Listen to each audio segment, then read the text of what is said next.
ಮಾನ್ಯ ಮುಖ್ಯಮಂತ್ರಿಗಳೇ, ಈ ಕಾಲದಲ್ಲಿ ಹಾಲು ಕುಡಿಯೋ ಮಕ್ಕಳೇ ಬದುಕಲ್ಲ, ಇನ್ನು ವಿಷ ಕುಡಿಯೋ ಮಕ್ಕಳು ಬದುಕ್ತವೆ. ನೆನ್ನೆ ಮಾಡಿ ಸರಿನಾ ನೀವು ಕೆಲಸ? ಮೀನು ತಿಂದ್ಬಿಟ್ಟು ಧರ್ಮಸ್ಥಳ ಮಂಜುನಾಥ ಸ್ವಾಮಿ ದರ್ಶನ ಮಾಡ್ತಿರಲ್ಲ ನೀವು, ಜನರನ್ನ ಹಾರಿ ತಪ್ಪಿಸ್ತಿದ್ದೀರಾ ನೀವು, ಅವ್ರ ಭಾವನೆಗಳಿಗೆ ಧಕ್ಕೆ ತರ್ತಿದ್ದೀರಾ ನೀವು. ಏನ್ ಸ್ವಾಮಿ, ನಾವು ಎಷ್ಟು ನಿಯಮ ನಿಷ್ಠೆಯಿಂದ ಭಗವಂತನ ದರ್ಶನ ಮಾಡ್ತೀವಿ, ಭಯ ಭಕ್ತಿಯಿಂದ ಮಾಡ್ತೀವಿ ನಾವು. ನೀವು ಈ ಕೆಲಸ ಮಾಡ್ಬೋದೇ? ಇದ್ರಲ್ಲಿ ಬೇರೆ ಸಮರ್ಥನೆ ಏನೋ, ಬೇಡರ ಕಣ್ಣಪ್ಪ ಜಿಂಕೆ ಮಾಂಸನ ನೈವೇದ್ಯಕ್ಕೆ ಇಕ್ಕದ್ನಂತೆ.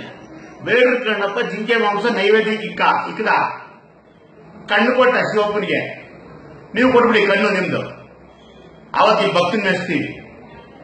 ಏನು ಸ್ವಾಮಿ ಇವೆಲ್ಲ? ಜನರನ್ನ ಹಾದಿ ತಪ್ಪಿಸೋ ಕೆಲಸ ಮಾಡಬೇಡಿ.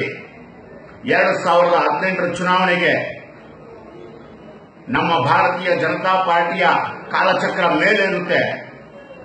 ನಿಮ್ಮ ಕಳ್ಳರ ಕೂಟ ಕೆಳಗೆ ಬಿದ್ದು ಮಣ್ಣಾಗುತ್ತೆ. ಇದು ಬರ್ದಿಟ್ಕೊಳ್ಳಿ ಸ್ವಾಮಿ. ಪ್ರಜ್ಞಾವಂತರಿದ್ದಾರೆ, ಬುದ್ಧಿವಂತರಿದ್ದಾರೆ, ಮೇಧಾವಿಗಳಿದ್ದಾರೆ. ಮತದಾರರು ಮುಂಚೆ ತರ ಅಲ್ಲ, ತುಂಬಾ ಯೋಚನೆ ಮಾಡ್ತಾರೆ.